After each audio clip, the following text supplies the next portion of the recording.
Selamat pagi, saya Ihan Martoyo, masih bersama Dr. Andre Kurniawan dari Fakultas Kedokteran UPH. Kita ada satu paper lagi nih dari Dr. Andre dan timnya yang cukup menarik juga.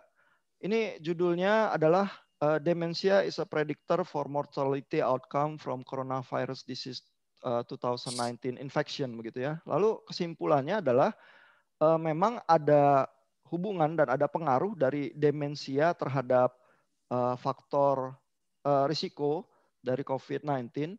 Dan di paper ini dalam diskusinya juga disebutkan bahwa ada hubungan dengan genotype APOE E4 begitu ya.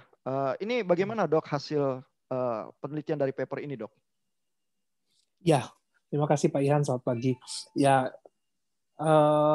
latar belakang kenapa kita membuat suatu systematic review atau meta-analisis daripada tentang demensia pada COVID adalah ada laporan-laporan dari studi observasi di luar negeri, di China dan juga di Eropa, menyebutkan bahwa kelompok orang tertentu seperti demensia, selain diabetes, hipertensi yang kita udah tahu memang faktor komorbid, itu ternyata lebih rentan untuk bisa terkena COVID menjadi berat atau bahkan bisa meningkatkan mortalitas atau kematian.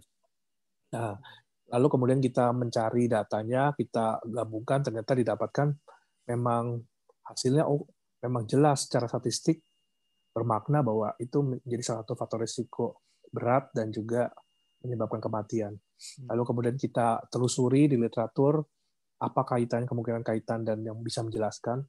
Dan di situ diperlihatkan bahwa memang orang-orang dengan demensia terkait dengan suatu genotype tertentu yang disebutkan oleh Pak Ihan, APOE, yang itu ternyata berkaitan juga dengan link dari inflamasi. Maksudnya link dari status imun seseorang. Nah, mungkin itu ya seperti kebersamaan ya, dalam arti karena dia punya genotype itu bisa menyebabkan demensia, tapi secara langsung ada genotype itu juga status imunnya kurang baik, sehingga dia menjadi lebih rentan untuk terkena suatu infeksi atau bahkan dia lebih berat. Mungkin itu ya link yang akibat penjelasan daripada hubungan kenapa bisa terjadi itu. Walaupun memang banyak hal lagi yang bisa menjelaskan ya. Kita tahu pasien-pasien orang tua yang demensia, mereka cenderung butuh orang yang bisa mengasuh, yang kita bilang pengasuh rawat atau caregiver ya. Nah, ya, di situ juga disebutkan bahwa memang orang-orang yang menggunakan caregiver dari luar, yang bukan keluarganya, terutama yang paruh waktu, mereka cenderung bisa membawa tuh virus masuk ke rumah orang tua itu sehingga dia terkena COVID. Yang berikutnya lagi, ya itu jadi satu faktor perancu sebenarnya Pak Ihan. Dan yang berikutnya lagi, orang-orang tua itu ketika dia sampai timbul demensia, biasanya usianya udah sangat lanjut. Dan kita tahu usia yang sangat lanjut, kapasitas vitalnya, kapasitas fungsional dari para orang tersebut akan berkurang. Sehingga kalaupun dia terkena infeksi pun pasti akan jadi berat. Mungkin itu yang kita harus benar-benar bisa kritis juga atau bijak untuk menginterpretasi hasil daripada penelitian ya.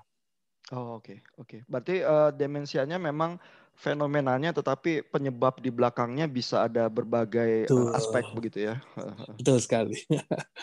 Oke, ini sekalian ada satu paper lagi juga ya dari list. Ini banyak sekali paper Dr. Andre ini dan tim nih ya yang terkait COVID juga.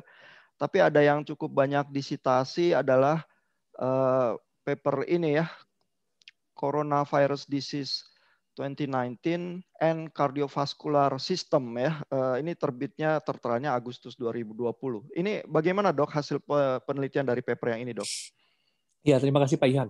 Untuk yang tulisan ini kami bekerja sama dengan alumni dan kita karena saat itu kita mulai di bulan April memulai membuat paper itu dan kita mengumpulkan semua informasi dan kita ingin menjelaskan secara mudah sehingga kalangan medis pun jadi paham pula kenapa sih orang-orang yang punya hipertensi, punya jantung dan lainnya itu bisa menjadi berat, bisa menjadi tinggi angka kematiannya yang dilaporkan oleh China atau Eropa ya saat itu.